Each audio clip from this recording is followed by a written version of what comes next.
दोस्तों, India US trade deal की news आप सब ने सुन ली होगी। हेडलाइंस आई, टैरिफ कम हो गया, डील हो गई, ट्रेड बढ़ेगा। लेकिन सच ये है, सिर्फ न्यूज सुनना काफी नहीं होता।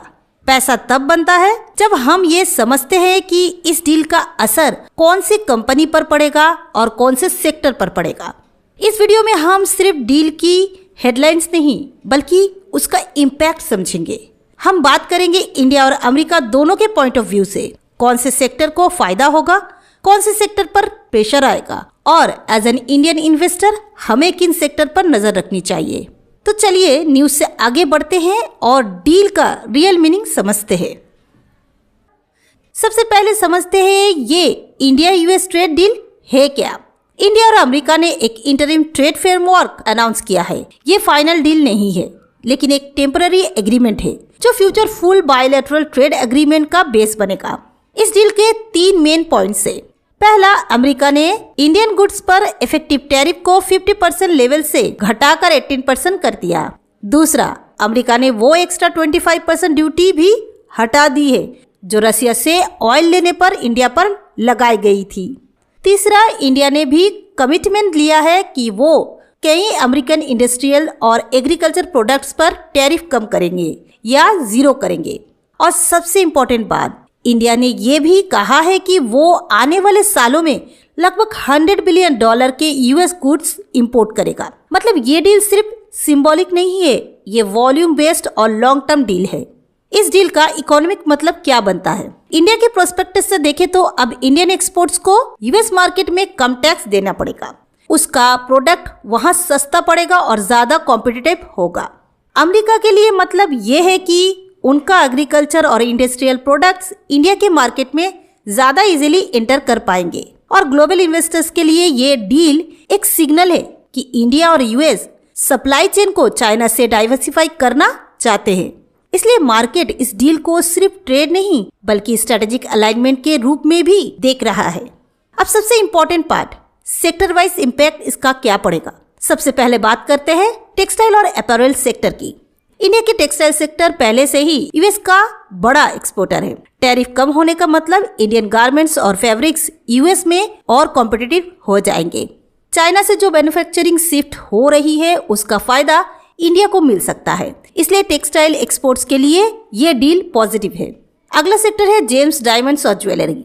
डील में जेम्स और ज्वेलरी को फ्यूचर में जीरो या प्रीफरेंशियल टैरिफ के लिए कंसिडर किया गया है। इंडिया दुनिया का सबसे बड़ा डायमंड कटिंग हब है। टैरिफ कम होने का मतलब India jewellery companies US market में और ज्यादा ऑर्डर्स ले सकती है। इस सेक्टर के लिए ये डील एक ग्रोथ अपॉर्चुनिटी क्रिएट करती है। अब बात करते हैं फार्मास्यूटिकल्स और जेनेरिक मेडिसिन की।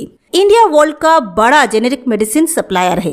डील में जेनेरिक्स और कुछ फार्मा प्रोडक्ट्स को फ्यूचर जीरो टैरिफ कैटेगरी में रखा गया है। इसका मतलब ये है कि इंडियन फार्मा कंपनीज के लिए यूएस मार्केट में और स्ट्रॉन्ग पोजीशंस बन सकते हैं। साथ ही इंडिया कुछ मेडिकल डिवाइसेस और मेडिसिन अमेरिका से इंपोर्ट करेगा जिन पर टैरिफ कम होगा। इससे इंडियन हेल्थ केयर सिस्टम को कॉस्ट एडवांटेज मिल सकता है। अगला सेक्टर है इंडस्ट्रियल गुड्स और एयरक्राफ्ट पार्ट्स। डील के अंदर सिलेक्टेड इंडस्ट्रियल पार्ट्स और एयरक्राफ्ट कंपोनेंट्स को फ्यूचर में जीरो टैरिफ बेनिफिट मिल सकता है। इसका मतलब ये है कि इंडियन इंजीनियरिंग और मैन्युफैक्चरिंग कंपनीज ग्लोबल एरोस्पेस और डिफेंस सप्लाई चेन का और बड़ा हिस्सा बन सकता है। ये डील इंडिया को चाइना के ऑल्टरनेटिव सप्लायर के रूप में पोजीशन करती है। अब बात करते हैं उन यूएस प्रोडक्ट्स की जो इंडिया इंपोर्ट करेगा। इसमें शामिल है आलमंड्स जैसे ट्री नट्स, फ्रेश और proceed fruits, soybean oil, wine और स्प्रिट्स और एनिमल फीड प्रोडक्ट्स।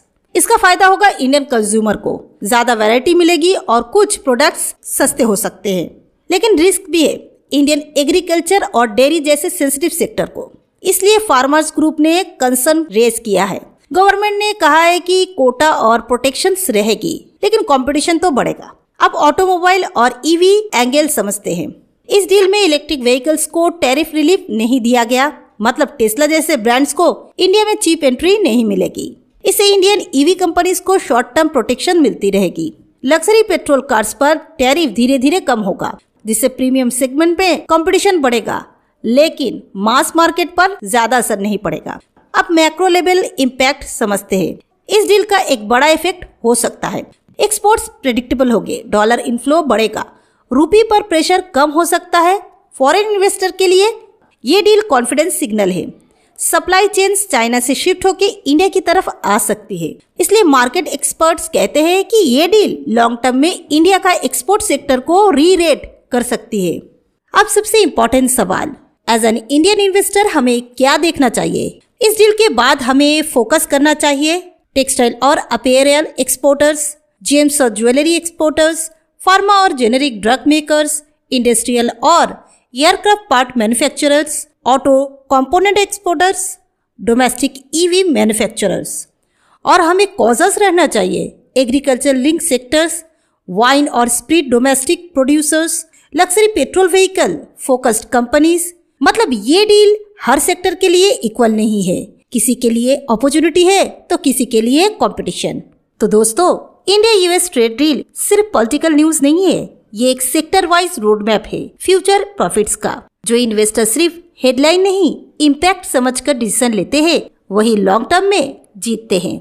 अगर आप चाहते हो मैं ऐसे ही हर इम्पोर्टेंट पॉलिसी और ट्रेड न्यूज को इन्वेस्टमेंट एंगल से एक्सप्लेन करती रहूं, तो वीडियो को लाइक करें, चैनल को सब्सक्राइब करें और कमेंट में लिखिए आप कौन सा सेक्टर ट्रैक कर रहे हो, टेक्सटाइल, फार्मा या ऑटो।